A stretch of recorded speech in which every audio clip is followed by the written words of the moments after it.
I love you, Cleveland, and I love you, Ohio. And a very pleasant welcome to this week's show, Bonus Time with Drennan, here on the Big Play Sports Network. Great to have you with us. Ryan Smith is my producer. He's back in our studios, the luxurious state-of-the-art studios built by Big Play Sports in Burke Lakefront Airport, ironically. I am coming your way this week from Cape Coral, Florida. Last week, my wife and I were in Marathon, Florida, which is in the Florida Keys. But from here on out, the next couple of months, I'll be coming your way from a house that we're renting here in beautiful Cape Coral. And indeed, we have so much to cover, obviously, with the playoffs beginning. And we're going to feature for the next few weeks, and you're going to be hearing him come next football season. A very dear friend of mine, goes back decades with yours truly, and that's Mark Lawrence. He's one of the most prestigious handicappers in the country, originally from Cleveland, by the way, and we'll be introducing him a little bit later. I want to recap all the big bowl games with him. And I also want to preview and have him handicap all these playoff games, and most importantly, our game with Houston.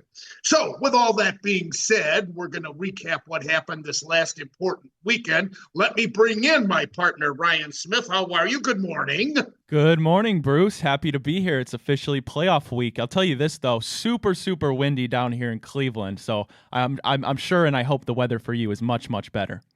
Well, actually, they had tornado watches a little north of us yesterday. The wind was, I was supposed to play golf, and I canceled because the wind was just way too much.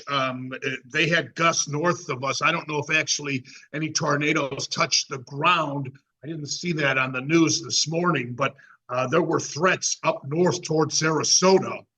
And so it was extremely windy. And when I saw that front, it was heading, northeast. And so I'm not surprised that you got touched with it back home. But all is well. We have tons to cover. I mentioned we're going to bring in Mark Lawrence in the second segment.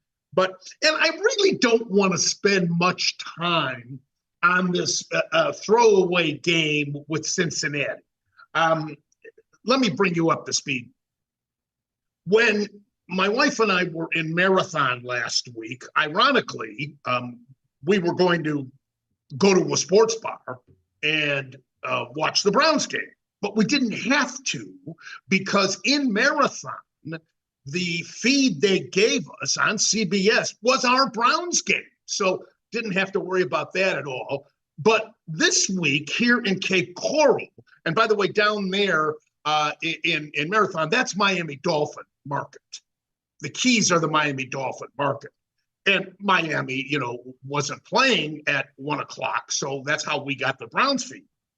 Here in Cape Coral, with this last Browns game being a 1:00 game, even though Miami was flexed to nighttime with the big game against Buffalo, we didn't get the Cleveland feed. And my wife would say, well, let's go to a sports bar. I said, listen, this is such a nothing throwaway game. If there wasn't a bigger indicator, it's the fact that Vegas made Cincinnati a 7 to a 7.5 point favorite because we benched everybody under the sun.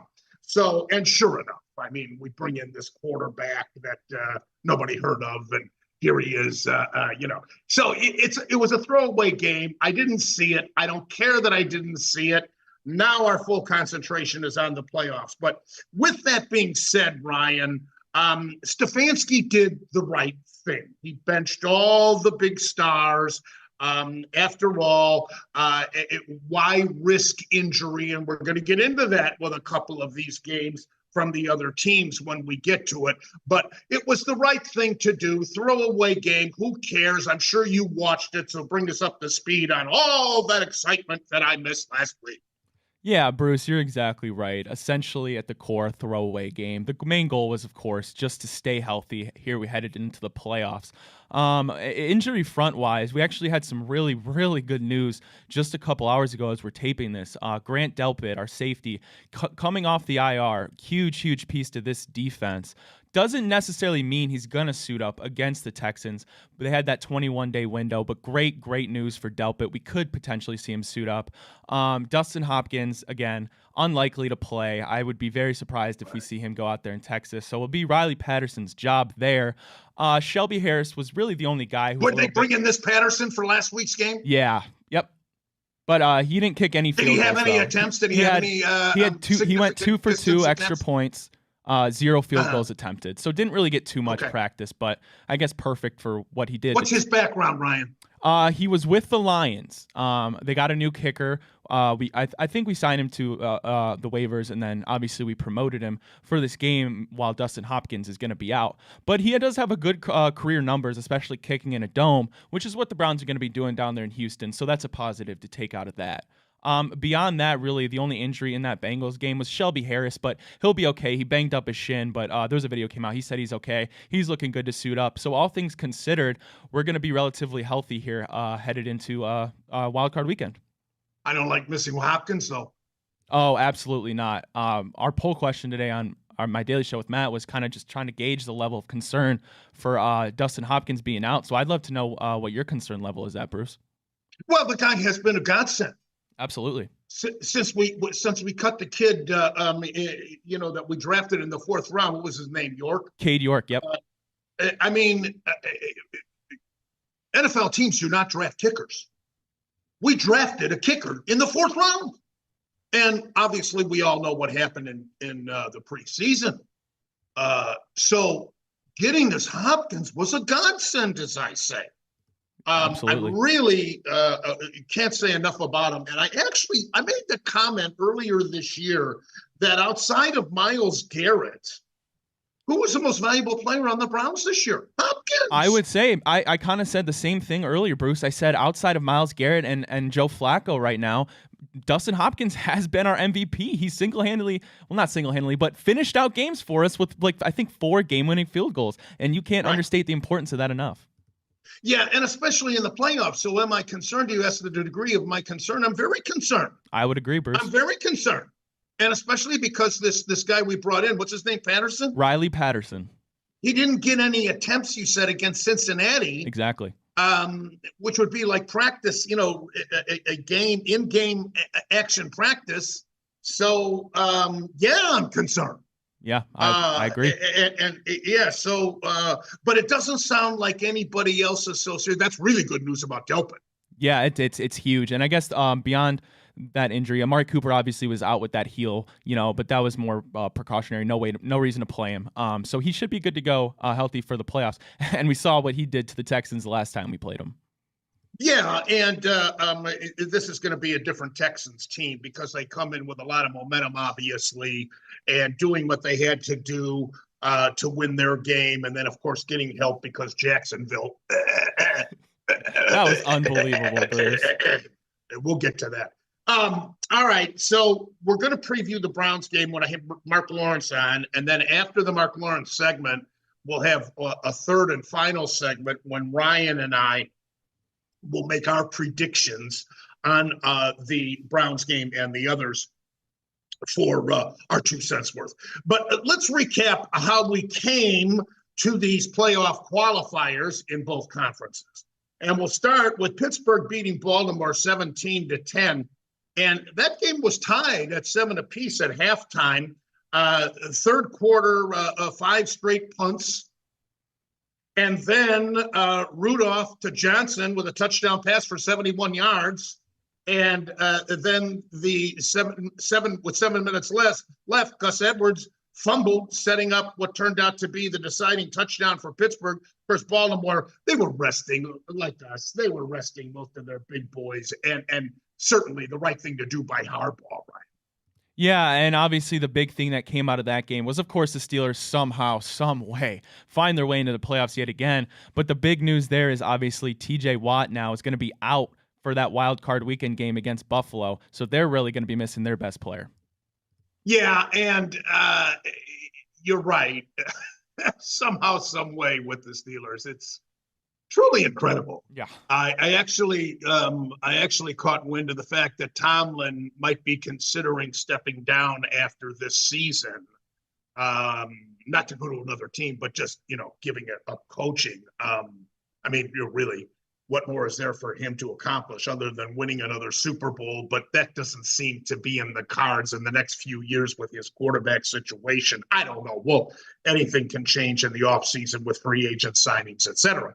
But I certainly think that the Pittsburgh season could come to an abrupt ending with Buffalo. We'll get to that because Buffalo certainly has all the momentum in the world after they qualified as the divisional champions of the East. What a story that is. And like I said, we'll get to it. All right. Houston defeated Indianapolis 23-19, and this win clinched the wild card spot for Houston.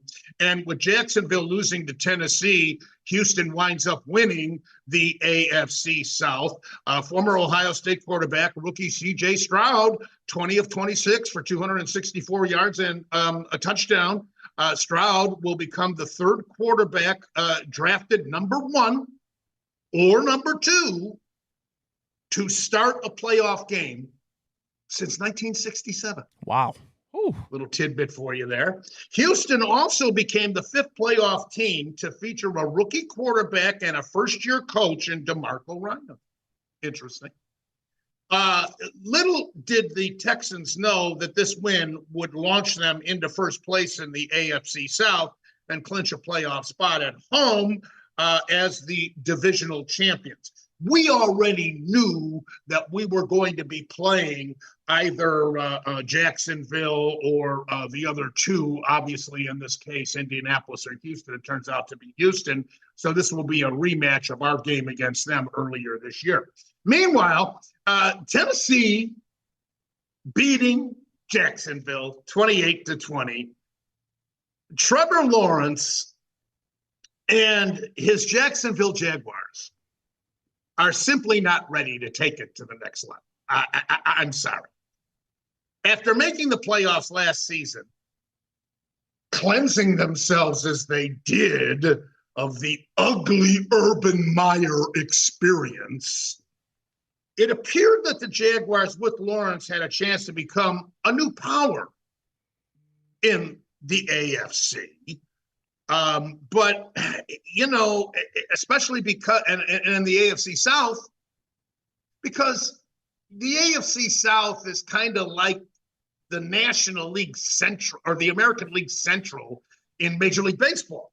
So, but no, not after that disappointing performance against Tennessee, a team that missed the playoffs this year, but played an inspired game, I felt, with nothing to lose and taking pride in preventing the Jaguars from qualifying.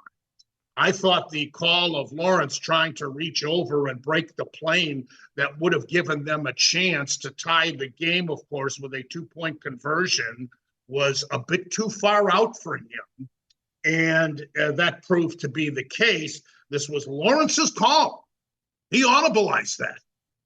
And by the way, Derrick Henry ended the season rushing 453 yards and a touchdown.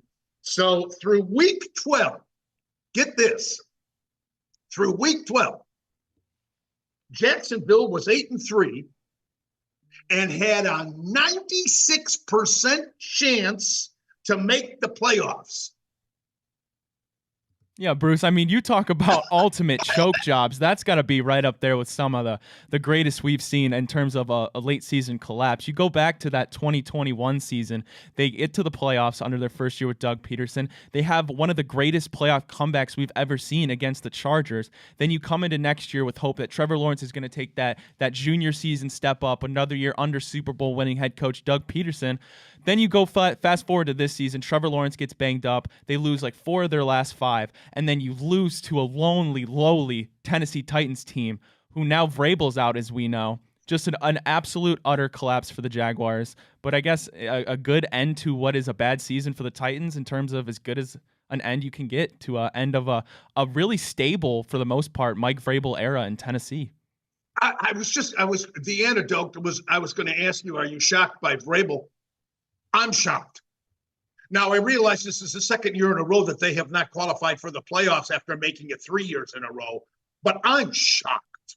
I really am. I mean, they never gave him the front office never provided him with a top flight quarterback. I'm sorry, Tannehill just doesn't compare to Mahomes. Or, my God, even though our godsend Flacco coming in here at the end of the season.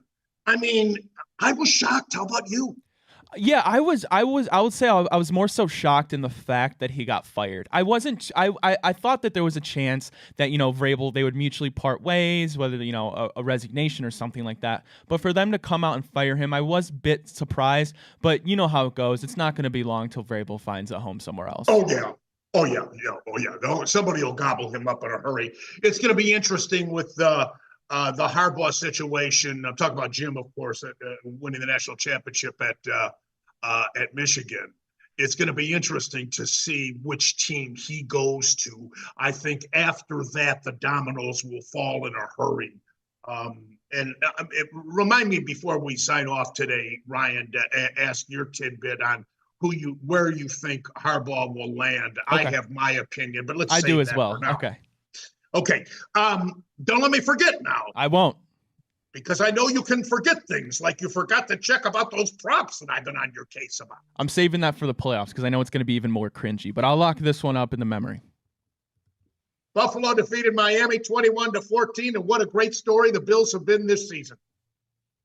The Bills were 5-5 in mid-November, and it appeared that the time that time of this perennial AFC championship contender, they were doomed to miss the playoffs, especially with facing the remaining schedule that they had. It was a brutal schedule that they had to finish with, but they rallied for a 6-1 finish. 6-1 with that schedule. Yeah, I mean, they had to battle through the Chiefs, the Cowboys, and then obviously the finale with the Dolphins. You're so right. Remember, they fired offensive coordinator Ken Dorsey after that 10th game loss to Denver. And then they turned things around. They were not to be denied, including this game at Miami. The Bills trailed 14-7 at halftime, and then they shut out the Dolphins in the second half. Quarterback Josh Allen, who's been he's been very turnover prone this year. He finished with 2 picks, but 30 of 38 for 359 yards and 2 touchdowns. Amazing story. Buffalo wins the division and will now host Pittsburgh. Any comment? I'll just say, yeah, outside of the Browns and I guess the Ravens, but really more so the Browns, the Bills are the team that are heading into the playoffs in the AFC, really with the most momentum. I mean, you would have told me a month ago, even 2-3 weeks ago, that the Bills would win the AFC East. I wouldn't have believed you. I totally agree with that statement, and I would take it even a step further. The 2 most amazing stories, certainly in the AFC and maybe the entire NFL this year, have been this rally by Buffalo. Yeah. When it looked like they were doomed, and the Browns with Watson going down and then Flacco coming in here at the end to be our savior.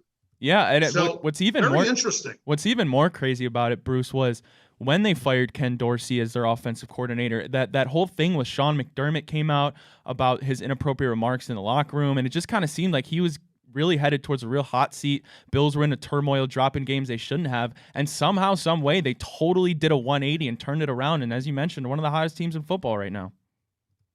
Tampa Bay 9, Carolina nothing, and our old pal Baker Mayfield did what he had to do to get his Tampa Bay Bucks into the playoffs as the NFC South champions. This is mostly here in Cape Coral, kind of in between Miami and Tampa Bay, but mostly Tampa Bay fans in this area.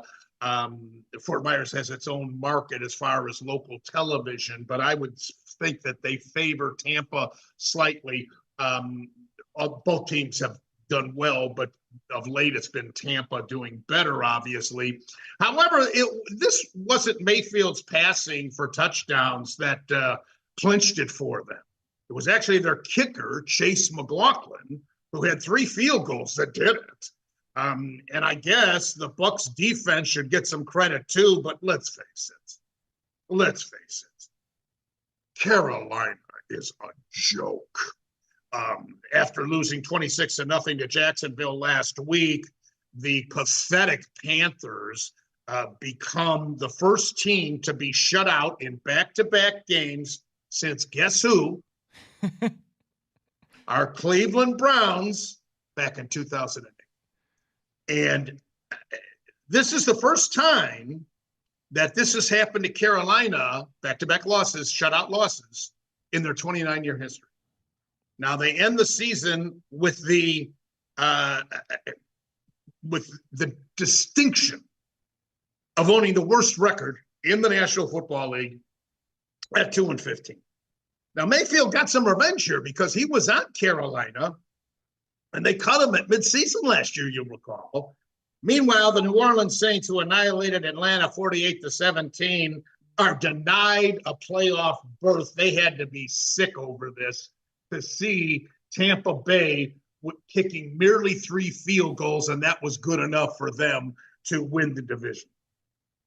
Yeah, it was. I mean, that Saints game and Falcons game, that's one you could just have a whole segment about, especially with that ending. But yeah, Packers got that final wild card with spot. The coaches, yeah. Yeah, but between Dennis Allen and Arthur Smith, who we know now is canned, I mean, that was pure entertainment. It was. Dallas 38, Washington 10. The Cowboys left no doubt about it, laying claim to the NFC Eastern title and the number 2 seed in the NFC. The Commanders finished at 4-13, and worse off, this home game for the Commanders saw their stadium filled with Dallas fans chanting, "Let's go Cowboys, let's go Cowboys, let's go Cowboys." How humiliating. Yeah, but you can't overstate enough just how important that home field advantage is for Dallas. I mean, 8-0 at home, only undefeated team at home in the NFL. Everybody knows that. It's so huge. And then I know we're going to get into it, but oh boy, Philly, they're in a tough spot. Well, perfect segue. Thank you, Ryan. New York Giants 27, Philadelphia 10. What a disaster. What a disaster. The defending NFC champions back into the playoffs, finishing 1-5 after starting the year as the best team, considered the best team in the National Football League. And to make matters worse, the Eagles star players were dropping like flies. The Philadelphia medical tent was overwhelmed with patients during this game, and including Jalen Hurts, who hurt his finger. Now, the saving grace for Philadelphia fans is that they draw the worst team to qualify, namely the Tampa Bay Buccaneers, who we just talked about. But remember, Philadelphia started this season at 10-1, and they become the first team in NFL history to start the season at 10-1 and not win 12 games on the year. And Bruce, what makes it even worse is that late season collapse. They dropped games to the Jets. That was obviously earlier, their first loss, kind of midseason. But then you lost to the Cardinals, and then you got blown out by the Giants. I know the starters kind of got pulled in that second half, but they have absolutely zero momentum going into this playoffs. And I'm not even here confident to say that I think they can go to Tampa and beat Baker. Wow. How things can change. Detroit 30, Minnesota 20. Rather than resting his star players, Detroit coach Dan Campbell decided to go all out to win this game and to possibly elevate the Lions into the number 2 seed. The Lions from number 3 to number 2 with help. They needed help, of course, but he gambled and it backfired. Standout rookie tight end Sam Laporta suffered a serious knee injury. So if Detroit makes a quick exit, Campbell is going to be subject to legitimate second guessing and criticism. Yeah, I mean, as he should be, right? You know the circumstances going into that game. It would have been nice to get the 2 seed in hindsight because I much, much, much would rather play the Packers than the Rams, and that makes for a hell of a storyline, right? With Goff coming back, Goff playing his old team in the Rams. So I'm excited to see that. But everything you just said, Bruce. I mean, Dan Campbell, but that's kind of how we got there, with all the risks and stuff. But yeah, if they do have an early exit, there's gonna be a lot of questions in Detroit. And again, let's go back the week before, Ryan, when he had the second life after the terrible call by the referee of that crew, Allen is his name, and that referee, after that terrible call, and then the offsides gave them new life, and they could have kicked the extra point and sent that game into overtime. Instead, he tried to go for it again. The element of surprise was gone. Absolutely. So again, I think he's wide open for criticism. All right, now let's move on. Former Ohio State quarterback Justin Fields, now with the Chicago Bears, in fairness, does not shoot his mouth off. He didn't do it at Ohio State. Not many college kids do anyway. But he hasn't done it at all, to my knowledge and recollection, in the pros. So Justin Fields' stupid comments on the Green Bay fans, and I quote, "Their fans are going to be loud and raring to go because there's not much to do in Green Bay except watch football." Fields made those comments before this game against Green Bay. And not only is that ill-advised, in my opinion, and remember, I grew up in Chicago. The Chicago-Green Bay rivalry, every bit, if not more intense than the Pittsburgh-Cleveland rivalry, especially in the old days with the Pittsburgh-Cleveland rivalry. Fields made these comments, and he's 0-5 against Green Bay since becoming a pro. And the Bears have lost 9 in a row to Green Bay. In the 5 losses to Green Bay that Fields has been the Chicago quarterback, he has averaged only 187 yards passing and completed only 63% of his passes, with a quarterback rating of 72.8. He has only 4 passing touchdowns in those 5 games and 5 picks. So what happens? Green Bay wins the game 17-9, and Jordan Love made sure that his Packers would qualify, were a wild card with this win over Green Bay's arch rival, the Chicago Bears. All he did was go 27-32 for 316 yards, and he certainly outperformed Fields.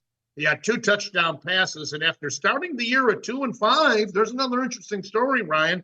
The Packers won 7 of their last 10 games. Keep in mind, Green Bay is the youngest team in the entire National Football League, and they will visit Dallas in this playoff matchup. And before I welcome your comments, Ryan, for old-timers like myself, this Dallas-Green Bay matchup brings back memories of those classic games between these two franchises. Vince Lombardi against Tom Landry, Bart Starr against Roger Staubach. So I'm really looking forward to this game.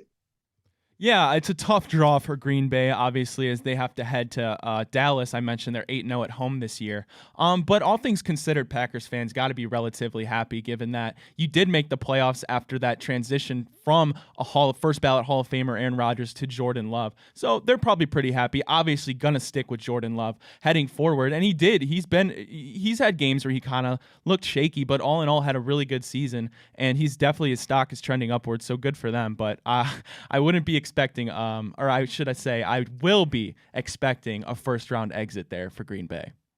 All right, to wrap up this segment, I want to touch upon a couple of college stories that because we're going to be bringing in Mark Lawrence here in a minute.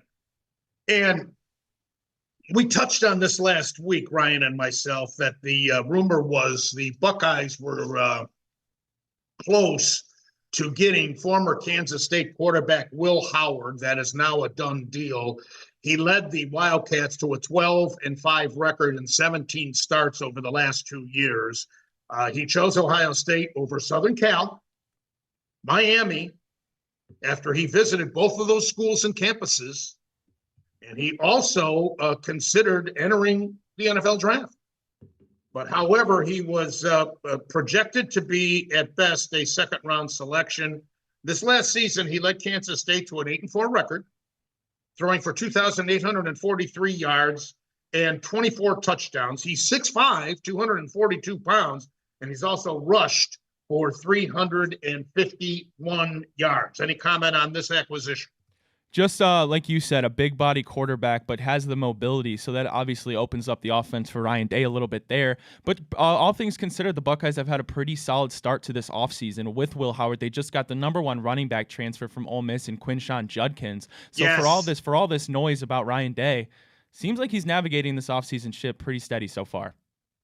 Judkins, I was going to mention as well, was the #1 running back and the #4 overall prospect in the transfer rankings. He's off to his second straight 1,000-yard season with the Rebels, 15 touchdowns in 2023, 5'11", 210. Let's go to break. When we come back, we will introduce to you Mark Lawrence. I have a long background with Mark. He's one of the top handicappers in the country. I have featured him on my radio and television shows all these decades. He's based here in Florida. He's originally from the Cleveland area, but he moved down here to Miami. And we're going to have him recap some of the big bowl games, including the recap of the Michigan National Championship and some of the other games, including Ohio State and their loss to Missouri. And then we'll have Mark handicap the playoff games with our big Browns game coming up. It's great to have you with us, as always, on Bonus Time with Drennan here on the Big Play Sports Network. Now here is the risk that the Browns had to take with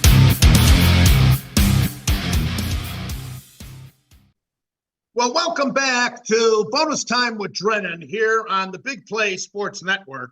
Big Play Network presented by Tipico Sportsbook. As you know, Tipico Sportsbook app has your traditional bets like the money line, spread, and point totals. But also lock in player props and check out the Big Play Boosts every single week to back your favorite Cleveland teams and athletes with the best odds in the state of Ohio. Get in the action, load up for football season using promo code BIGPLAY100 to get $100 of bets on us. Just bet $25. We'll give you $100 of bet credits. Bet with the Big Play crew all season long with Tipico Sportsbook. Now, you've heard me promo Mark Lawrence, and I go way, way back. Mark is originally from Cleveland. He moved down here to Florida. He's in the greater Miami area. And Mark has become, without question, one of the top handicappers in the country. He has a publication called The Playbook. You can check out playbooksports.com. And he is just a wealth of knowledge. We go way back. He has been featured on my radio and TV shows throughout all the decades. And now that I am doing this television show on the Big Play Sports Network, no better time to introduce my pal Mark Lawrence for the remaining pro games to handicap, and already looking forward to next college and pro season. Mark, welcome, my friend. Well, thank you, Bruce. Nice to be on board with you. Happy New Year to you and all of your listeners out there. And I hope the Cleveland Browns playoffs is successful or as much fun as it is being down in South Florida. Now, let me start with Mark in this segment because I want to recap and get Mark's take on all of these different bowl games. And he had a tremendous record, I might add, in picking these bowl games. He was doing so on my radio show that I just completed doing on ESPN. But let's start with the national championship and Michigan defeating Washington. First national championship for the Wolverines in 26 years, Mark. That Corum is a tremendous back. Edwards right in that first quarter, unbelievable. And what impressed me about Michigan's defense, it was a different scheme than what they used against Alabama and against Ohio State. It was like they didn't have the sacks of Penix, but I think they fooled him. They waited and then pressured him enough so he made so many bad throws, and that's not him, Mark. That's a great observation, Bruce, because it wasn't the Michael Penix that the country had seen most of the football season here. And kudos and tip of the hat to the Michigan defensive coordinator for putting that game plan together. I think Penix probably had his worst football game of the season, arguably. It was fortuitous for Michigan to be in that position. My only main cause of concern is how Michigan got to the football game. And their roster is deeply, deeply talented. There's no arguing that. Perhaps the deepest amount of talent in the country. But I don't like the way they put the roster together here. Jim Harbaugh was suspended for a lot of illegal cheating with recruiting the players. And then we all know the cheating scam thereafter about filming teams' plays and so forth and whatnot. To me, Bruce, personally, we're both from Ohio. We're big Ohio State fans. We're kind of like anti-Michigan people. But I don't care if it was the role was reversed and it was Ohio State and Ryan Day. You don't cheat and win football games like that and deny it. I'm absolutely livid to see Michigan raising up that trophy. Yeah, they certainly bullied their way in more ways than one. But what a physical team. I have to give, I agree with you, Mark. And I've never been a Harbaugh fan. I quite frankly am surprised that the Wolverine alums put up with him as long as they did, losing all those first years to Ohio State before he put this streak of 3 wins in a row together. But I am fair. And I have to admit, I really thought he outcoached Saban in that Bama game. I think he did too. And he obviously outcoached Ryan Day in the Ohio State football game. So, tip of the hat to him. He had the talent. He got the job done, and job well done, if you will, by Harbaugh. But, my argument here is basically I don't think he should have even been in that position. I think something should have been done more by the NCAA, not so much putting it on the Big Ten to suspend him for 3 skinny little games at the end of the football season, as opposed to what all happened. But no doubt about it, this Michigan football team is as deeply talented as we've seen. And watch this, Bruce, when the NFL draft rolls around this year, we're likely to see as many Michigan players in the first round of this draft as we have Alabama players in the past. Or Georgia last year, too. Yes, exactly. The call, getting back to that Alabama game, Alabama was stifled by Harbaugh's defense the entire game until they realized they could run Milroe. When the Wolverine defense was looking past and Milroe broke out and designed quarterback running plays and then improvised running plays, and it certainly was very successful. But then when it came down to the biggest play of the game, when they had a chance at the end to put it in, I thought he telegraphed Milroe right up the middle, and Michigan had finally learned their lesson and realized it's got to be Milroe, and they plugged up the front in the box. You're right, Bruce. The players from the defensive line made that same exact statement after 2 timeouts that were taken. The second timeout, if you will, by Alabama. You knew what was coming. They knew what was coming, and they just plugged up the middle, like you said. It might have gone down as the poorest play of the college football season we've seen this year. Hindsight is 2020, but it was a horrible call. Where do you think Harbaugh winds up? Because he's definitely leaving Michigan. I'm sure you would agree. It's a question of which NFL football team is going to sign him, whether it be the Chargers, the Raiders. I think whoever puts the most money on the table. And the position is probably most attractive with the Chargers, but the problem is the Spanos family doesn't really spend a lot of money. They don't have deep pockets. So whether or not they can afford Jim Harbaugh, having a quarterback there like Justin Herbert is exactly what he needs. But, the question, will he rebuild with the Raiders? That's the other question here. But he will be in the NFL. There's no question about it. By the way, getting one final note with Alabama, obviously with Oklahoma and Texas joining the Southeastern Conference next year, Alabama plays a game early in the season, a non-conference game at Madison against Wisconsin. Then later on, they host Georgia. They travel to LSU, to Oklahoma, and then a traditional finale against Auburn. Tough schedule for Saban next season. Oh, very tough schedule. But, he doesn't dodge a lot of bullets other than those meaningless FCS opponents that every SEC team plays and posts. But I give him kudos, too, because he doesn't really dodge a lot of quality opponents here. But like you say, he's going to be up against it next year for sure. Talking about the Washington-Texas semifinal game, again, Penix was absolutely brilliant. The pro scouts had to be drooling, as we know, Mark. Ewers had a real good game, too. Texas had a phenomenal season. You and I have discussed in the past, probably the most signature win of any team this year was Texas going into Bama and beating Saban on his home field early in the year. But I would think that the future is bright for Texas. Don't you agree? Oh, with Arch Manning for sure. It is, as long as they can keep him there, I expect to see him behind center next year with Ewers going to the National Football League. And the other fact, the backup quarterback has already transferred out. I think he sees the writing on the wall. So there's a lot of talent there at Texas. There's no question about it. But truth comes push to shove. I'm not a big Steve Sarkisian fan. I don't think he wins football games. I think his talent on his team does that. So if they can come up with a little better coaching game plan, X's and O's, they could be very formidable, especially if Manning develops. And of course, Washington, really to be commended for achieving what they did.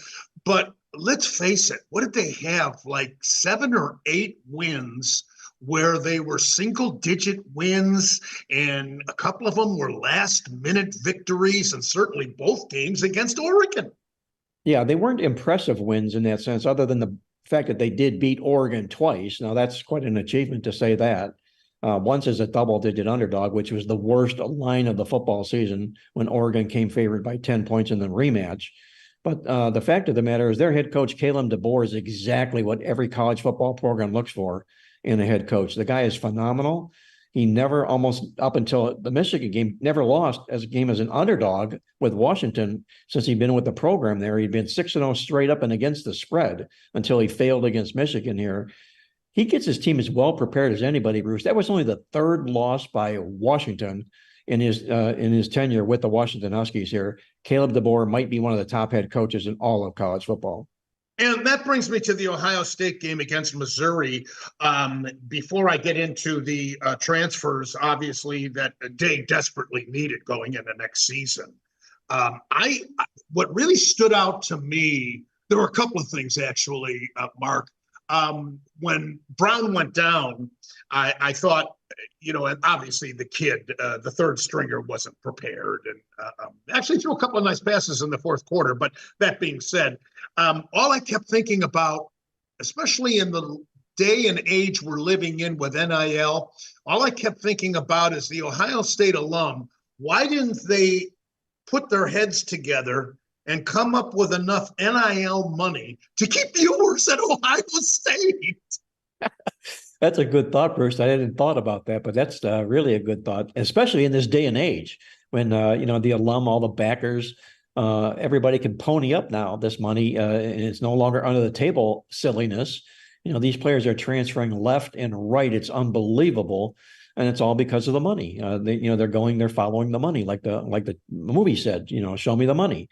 That's what's happening in college football. And I'm with you. That's a really great point you brought up about the fact that the alum of Ohio State has as deep of pockets, I think, of about any football program in the country. They need to step up for sure. In the game itself, I can't say enough about this Cody Schrader, the running back for Missouri, and that offensive line against the vaunted Ohio State defense. It just goes to show, Mark, no matter how good of a defense you have, if you keep pounding, because Ohio State was in a predicament offensively where it was 3 and out with this quarterback dilemma. But eventually they just wore the Ohio State defense down. And I got to think there's a place in the pros for this Schrader. He's a football player. Well, they saw that, Bruce. I think he made his paycheck, he made his career in that football game. And as you said, every good team that is a winning team, they take a lead in a football game. They're going to rely heavily on that running game. That's what it's all about, is not only protecting the lead, shortening the clock, but also wearing the opponent down. And that's exactly what Missouri did in that football contest. It was a great job by Eli Drinkwitz. A little bit of a surprise team Missouri was. There weren't many people, Bruce, that thought they were even going to be in a bowl game this season, but they closed like a house of fire. Tip of the hat to them on a good job well done. Yeah, and getting back to Ohio State, obviously the Kansas State quarterback, Will Howard, has now transferred to the Buckeyes. That was very much needed. And then we just got word that the former Ole Miss running back, Quentin Judkins, is going to Ohio State. Two fantastic additions by Ryan Day. I say fantastic is for sure, Bruce. I followed Will Howard in his career. When he was a backup and became a starter, and the whole program turned around with him, which is really, really good news. He can also be a mentor to the next Ohio State quarterback. And the running back from Mississippi, Judkins, Bruce, I got to tell you this, a little sidebar note. I played him to win the Heisman Trophy before the season began because he was that good and that unsung of a running back. And I think we're going to see a lot of good things with him from the Buckeyes this year. Good, good. All right, Georgia's game against Florida State, we all know the story. My God, 20-some guys from Florida State not playing in this game, opting out or whatever because of the disappointment of not making it to the Final Four. And I personally, nobody is ever going to convince me that Georgia wasn't one of the four best teams in the country. And I thought that the committee, I did not criticize the committee for keeping Florida State out. Because with their third string quarterback in there, obviously, but Kirby Smart made and I understand, he only played his first stringers the first half. And so, I mean, how do you blame him? And he wanted to make a statement to the committee that his team belonged in the Final Four, and they may have won it again, but to enhance his post-game comments, Mark, everything he said was proven in the Oregon win against Liberty. I mean, how in heaven's name can the committee justify? Now, this will go away next year with a 12-team playoff, I realize. But if they put a team like Liberty in there, I mean, come on. Florida International, New Mexico State, UMass, UTEP, Western Kentucky. They played nobody. And Oregon, as we know, was a tremendous team this year. Well, what you're doing basically, Bruce, is you're calling out the group of five teams and having them rub elbows with the Power Five teams, and they just don't match up, regardless of how good the best teams in the group of five were this football season here. And Liberty was one of those teams. They just don't match up toe-to-toe against the Power Five, and that was the disconnect we saw in that football game. And, I'm torn, Mark, on the transfer portals, too. There were hundreds of them this year since the season has come to an end. Hundreds. And mind-boggling, Bruce, mind-boggling. Really. Now, I never thought it was fair to look at the other side of the coin. I never thought it was fair that coaches would have a clause in their contract where they can get out of that contract and go to another school after they've been in a family's living room persuading a young, talented football player to come to his school. So the kid does it because he's impressed. The family's impressed with that coach. And then 2-3 months later, the coach gets a money offer from another institution and uses that clause in his contract to get out. I've never thought that was fair. So in that regard, I thought it was good that we had the transfer portal. But with the combination of the NIL and the transfer portal, college football's in a mess, Mark. They're in a dangerous situation, Bruce, here. It's just running rampant right now. And something has to be done. Some governing body has to step in here. If the NCAA doesn't have the gonads to do just that, something has to be done. Whether some outside party comes and rules the situation, you have to put a lid on it because it's running rampant right now. And it's completely out of control. You look at some of these quarterbacks, Bruce, in college football, this is like their third or fourth stop in their career right now. Yeah. And all they're doing is going for bigger and better paychecks throughout the advancing in their career. Look at Dylan Gabriel. My goodness, he just signed for the dollars. And they bring another quarterback into Oregon. He's going to have to suddenly compete But you think Dylan Gabriel complains? Not at all, because he's got his money all locked up. Yeah. There's a saying, Bruce, and I know I've shared this before in the past. Remember when Tony Dorsett played at Pittsburgh and he was drafted by the Dallas Cowboys in the first round? And it was said, he made the comment that he took a pay cut from Pittsburgh to sign with the Dallas Cowboys in the draft. Well, they were paying players under the table back then, but now it's just completely all out in the open. A couple of other games before we go to the pros, Mark. I want to ask you about Tennessee doing a job on Iowa. I've always been a Kurt Ferentz fan. He can't recruit with Ohio State, Michigan, even Penn State, let alone Tennessee or the other Southeastern Conference teams. But until he gets some playmakers on offense, I don't care how good of a defense he has, he's going to lose. Yeah, that was really embarrassing, the loss that he incurred in the bowl game, Bruce. All you have to do is look at the team over-under numbers for the totals in their football games. You know exactly what their situation is. Very, very little offense at all to speak of. And I agree with you wholeheartedly. They have to step out, bring in an offensive coordinator that can mix the football up, change that playbook, change the game plan. My goodness, it was embarrassing to find a team like that playing in a New Year's Day bowl game. And I got to give Luke Fickell at Wisconsin all the credit in the world. Should have won the game against LSU. Kelly was lucky in that one, but and this was not a good year for Wisconsin by their standards. But I think Fickell's going to get them back on the right track, don't you? I think he will too, Bruce. And that was a big, big, huge morale win, if you will, for Wisconsin. Like you said, it wasn't the best of seasons for that football program, but they closed it out. I think. Like playing horseshoes, they came close, they got the points, they didn't maybe get the ringer, but at least we'll bring them back with a positive foot moving forward. Notre Dame's big win over Oregon State. It looks like they have found their quarterback for the future, Steve Angeli. What a great game he had. They're going to be part of the mix for the 12-team expansion next year, don't you think?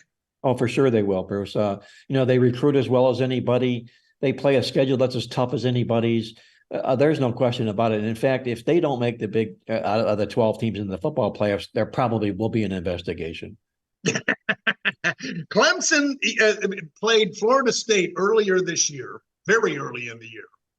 And I thought it was one of the most entertaining, exciting games of the season. So it's only appropriate that they would end the year with an equally entertaining game against Kentucky. Question is, can Dabo Swinney get them back to where they were? Well, that's a great point you bring out here, Bruce, because let me make this comment here that there are two coaches in the Power Five that are not falling prey to all of this transfer portal garbage, bringing in these transfer portals in. Kirby Smart at Georgia refuses to do that. Dabo Swinney at Clemson refuses to do that. Kirby Smart relies on recruiting, and he's just the best in the country the last 4 years. There's nobody even close in the 4 classes that he brought in here. Dabo Swinney is losing his foothold in the world of college football recruiting. Don't be surprised if Dabo Swinney doesn't dip into the transfer portal sooner than later, because that program is going backwards here real quick. Very interesting. Very interesting. And I got to ask you about two other teams. Ole Miss doing a job on Penn State. Is the honeymoon over for Franklin and Happy Valley? Well, sooner or later, Bruce, you have to step up and win the big games. He didn't do it to Michigan. He didn't do it to Ohio State, and he didn't do it in a bowl game. I think sooner or later he's going to have to pay the piper here. And if he doesn't step up and win a game, either win a Big Ten championship, whether it's a division championship, and it's going to be even tougher next year, we know that, or win a major bowl game, it could be the end of Franklin at Penn State here. You pay the guy so much money, eventually a program like that has to win football games.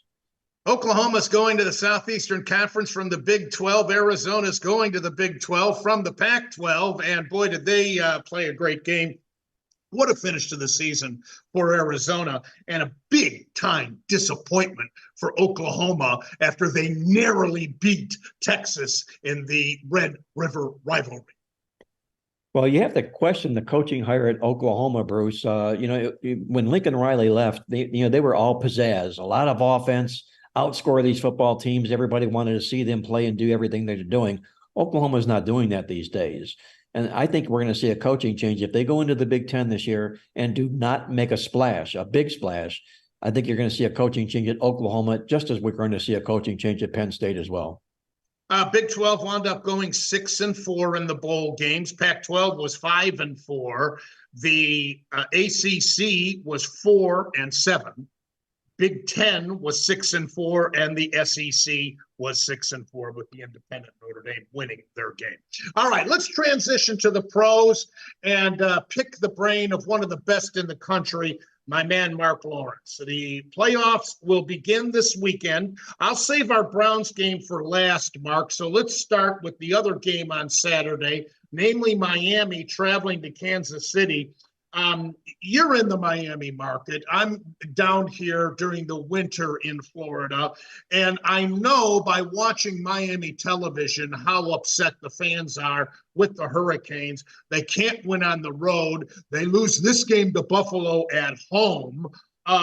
Tua and company, I don't know. I don't give them much of a chance at Kansas City. But then again, the Chiefs, if they're to repeat, they're going to have to win some playoff games on the road, which they've never had to do since Mahomes is there. They're a 3.5-point favorite at Arrowhead. Interesting football matchup here, Bruce. Yeah, the first question you ask yourself is, where would you rather be this weekend, in the balmy 80-degree temperatures in Miami or in the sub-freezing temperatures up in Kansas City? That's what the penance that Miami pays for giving that game away against Buffalo last week. Now they're going to have to do all their damage on the road against winning teams, which has not been their formula thus far this football season here. And I think Miami's biggest reason that they're not winning games against winning teams is their head coach, Mike McDaniel, simply does not make the proper adjustments at halftime. I went down and I tore down his record this football season here, and against winning teams at halftime, only one time has he outscored the opponent in a winning time. And in the second half of a football game this year, that was when he beat Kansas City earlier this year. He outscored them 14-0 to come back in that football game and make a blowout, a close call game. But Miami has to make adjustments to adapt here. I don't believe they're going to be able to do so, not in this cold weather here, Bruce, and also not with this injury-ravaged defense that they have right now. They had assigned 5 players yesterday that haven't been playing football onto the roster. That's how shallow and how beat up this football team is. I think Kansas City makes a statement in this football game. And they're the defending champs until somebody dethrones them. You can't take that away. Sunday, Pittsburgh. I said this earlier before we put you on the air, Mark. Somehow, some way, they've done this all season long. They seem to be doing it the last few years. There's actually rumors we caught wind of that Tomlin may hang it up after this year. But regardless, Rudolph has been a godsend for them. They get into the playoffs by some miraculous way again, but now they've got their hands full, because one of the best stories, besides our Cleveland Browns, Ryan and I were talking about this earlier in the show. One of the best stories in the NFL, in my opinion, is what Buffalo did to qualify. I mean, they were in deep trouble. And their remaining schedule, Mark, was absolutely brutal. And all they did is win to qualify and win the division. They're a dangerous team this year. They're very dangerous, Bruce, right now. I was breaking them down this year. They were 6-6 at the season. They ended up on a 6-game win streak to make the playoffs. But digging even deeper, they did it the right way. You look at what they did against other fellow playoff teams this year. They went up against 6 of them. They beat 5 of them on the scoreboard, in the yards, and against the spread. This is a football team I think nobody wants to play here right now this particular week. And in Pittsburgh, you have a team that is a number 7 seed. There hasn't been a 7 seed that's won a playoff game since they instituted the 7th team here. And with T.J. Watt not being in this lineup here, Mason Rudolph, I think, is going to be the answer to a trivia question next year. I think they're in for a long day. Pittsburgh is on Saturday or on Sunday. So you're not one to lay a lot of points, but you like Buffalo minus the 10 points or whatever it is? Well, you know what it is, Bruce, is it keeps me off of the dog is what it does, okay? I'll watch the football game because there's no way in the world I love dogs, and there's no way in the world I would touch this Pittsburgh Steelers football team. They're a dog with fleas. See why he's the best. All right, Green Bay is at Dallas. And again, another interesting story this year was Green Bay, and I think they really came about on Thanksgiving Day.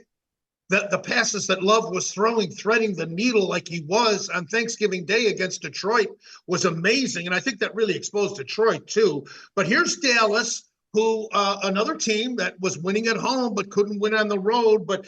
So there's a couple of interesting tidbits on this one. on one factor. Is this finally going to be the year that Prescott takes Dallas to the promised land? Romo never did. He underachieved. And this Dallas team under Prescott has underachieved. So there's that. Then there's this Green Bay team that is very dangerous now with the way this Love is throwing. And one other tidbit for you. You and I mentioned this earlier to our younger viewers. You and I are old enough to remember the classic battles between Green Bay and Dallas, Lombardi versus Landry, Starr versus Staubach. So this game, I'm sure the network will be showing us video of some of those historic games. But this is an interesting matchup.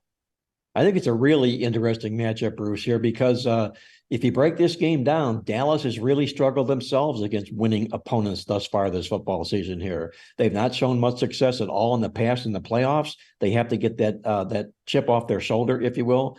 And there's no arguing. Green Bay really played really well coming down the stretch here right now.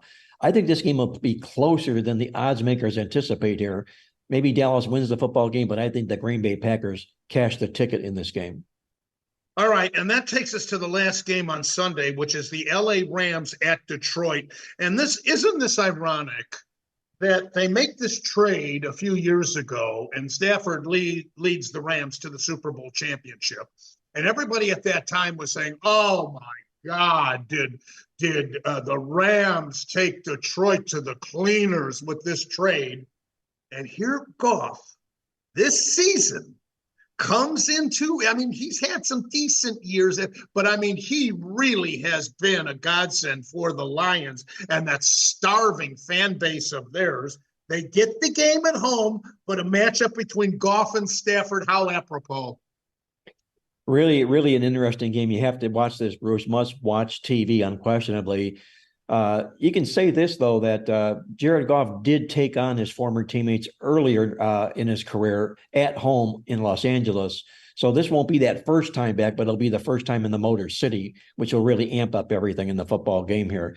I'm a little bit concerned here about the LA Rams this football season here. And again, I like to compare apples to apples. And I like to love the way how playoff teams did against other fellow playoff teams. And the Rams really struggled that way this year, Bruce. They beat up on a lot of cupcakes. And Detroit, I think right now, goes into these playoffs as mad as they can possibly be for being raped, if you will, in that game that was taken away from them in Dallas here. I think the Detroit Lions are going to put on a show in this football contest. Interesting. The Monday night game and the final of the playoff matchups is Philadelphia at Tampa Bay. Now, it is ridiculous how sad the NFC South was this year. And for Tampa Bay to win their division the other day by kicking 3 field goals against a pathetic Carolina team after New Orleans did everything that they could, knowing they had to get some help from this pathetic Carolina team. So there's that. And then Baker Mayfield, the former Browns quarterback with Tampa Bay. But Philadelphia, they were 10-1, Mark. And they looked like the best team in the NFL. And look at them now. It's sad to see what's happened to the Philadelphia Eagles right now, Bruce. I'm glad I don't live in Philadelphia and I'm not a fan of the press and I'm Nick Sirianni and have to answer all these questions because they're really putting it to them right now. This team has really, really been tragic here of late. But if you take a look at the wild card football games, first round games, home underdogs tend to do well, at least against the point spread. They don't win all the games. So there's a possibility, if you will, in this situation for Tampa Bay in the contest here. But I just don't see it, Bruce. I look at this Philadelphia team here, and before they hit this glut, if you will, like you mentioned, they were a really good football team, arguably the best in the National Football League. And they fared really well against other fellow playoff teams this year. I think Philadelphia is going to bounce back up off of their losing ways and win this football game comfortably, if you will. I think Tampa Bay's got too many problems to excuse in this contest. Interesting. That brings us to the final game, which is the first game to be played this coming Saturday afternoon, our Cleveland Browns. And they travel to Houston, a team they beat earlier this year. C.J. Stroud, ironically, Ohio State, tremendous quarterback. What a season.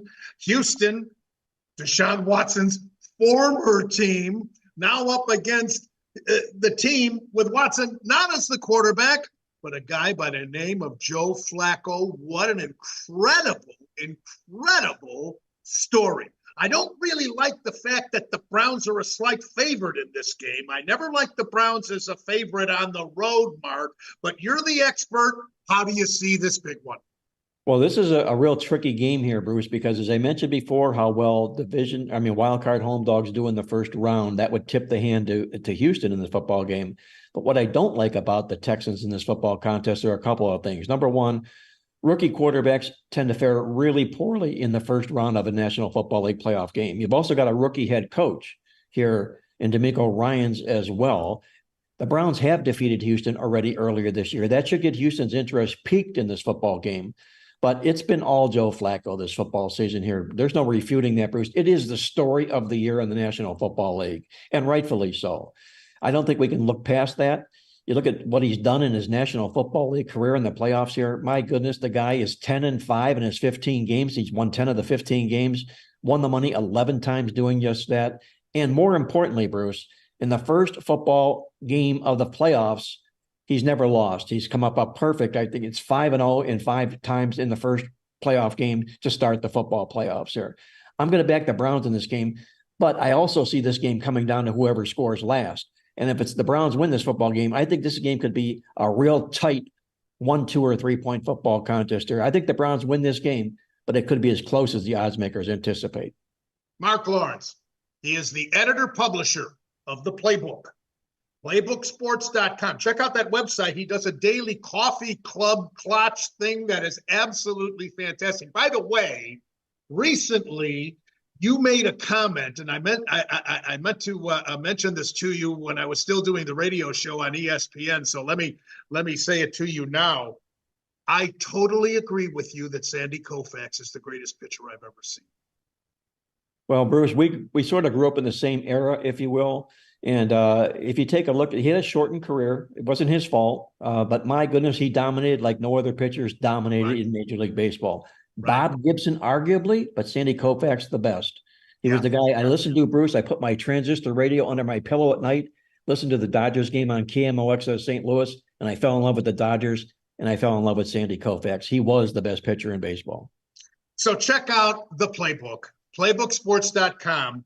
It's great to introduce my buddy Mark Lawrence to our Big Play Sports Network audience. He's going to be a regular on my show, and then next season, God willing, we are going to be featuring Mark on a regular basis. We'll talk to Mark again next week to recap these NFL playoff games, hopefully celebrating a Browns victory, and preview the next round of the playoffs. That's the divisional round of the NFL postseason. Mark, thanks so much, buddy. You have a great week. My pleasure as always, Bruce. Go Browns and hit them straight, Bruce.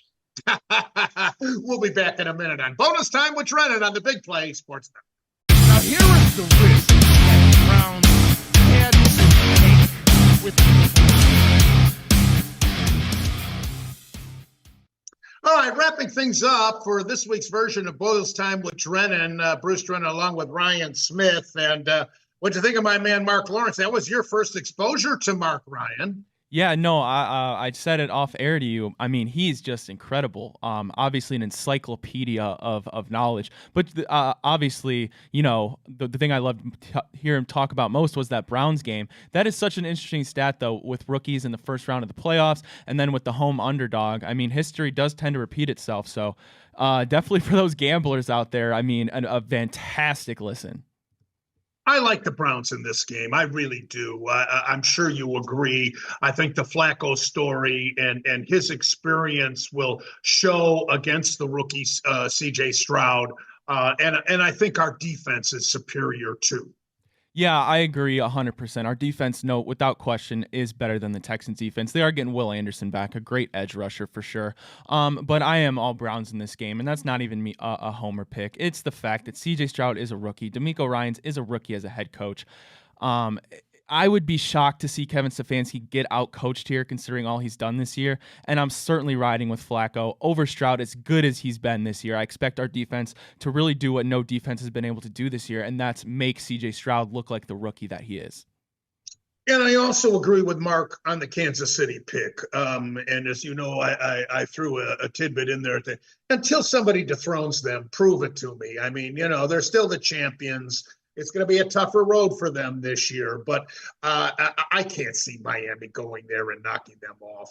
No, I can't either. And I think if Miami was home, I would actually for sure lean the Dolphins. But it's the fact of the weather. It's the fact that you're right. They are the reigning Super Bowl champions. They have a Hall of Fame coach in Andy Reid, one of the greatest tight ends ever in Travis Kelce, and a generational talent in Patrick Mahomes. So until I see them fall, I'm going to ride with the Chiefs.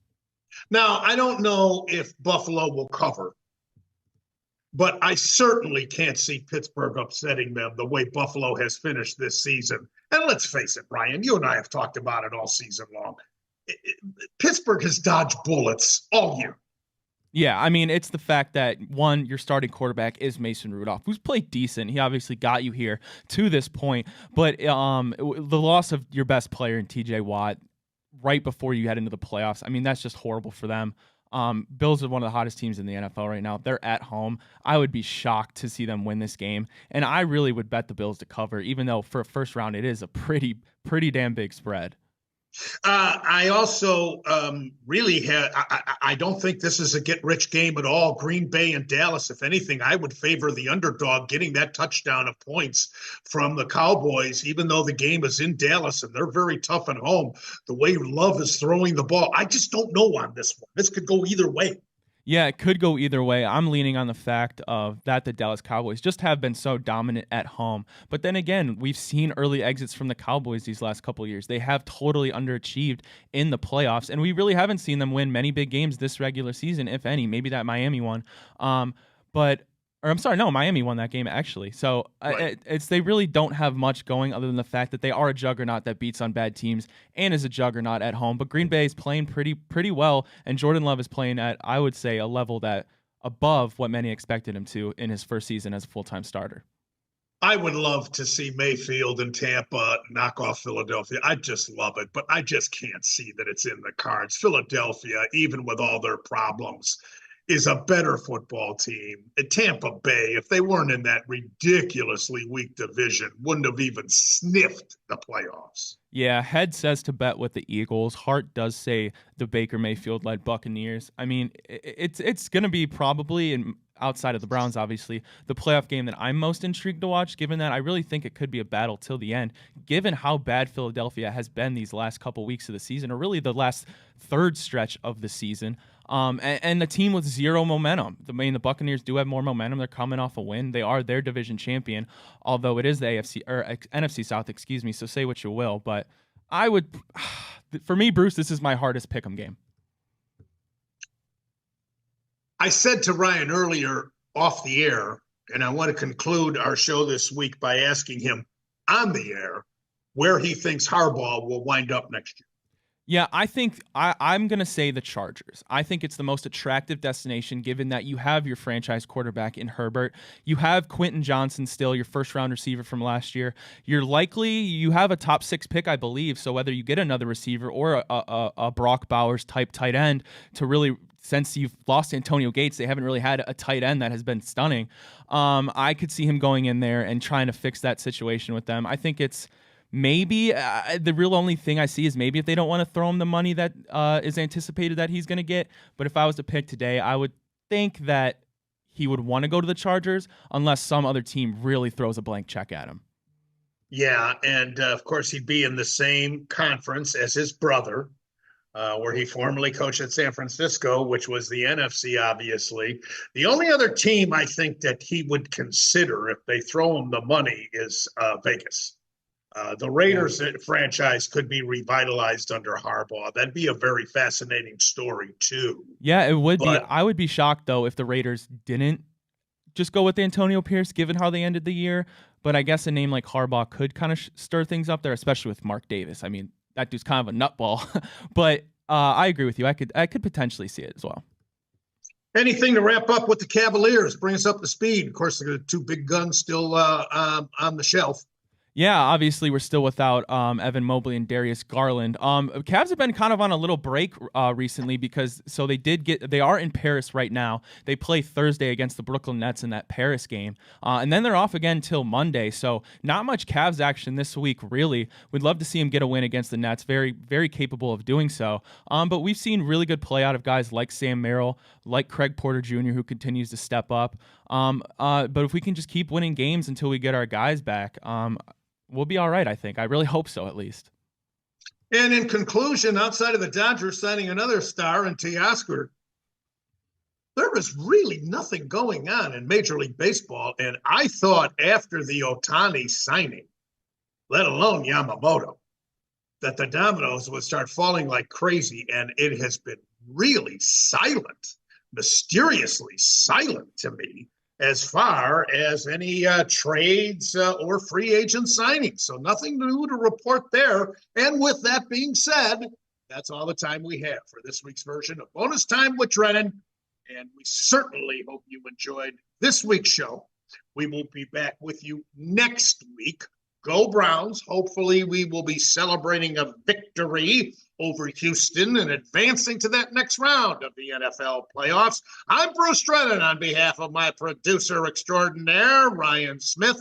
You have a great week. We'll see you next week here on the Big Play Sports Network. Until then, as always, and most importantly, you remember, I love you. And I don't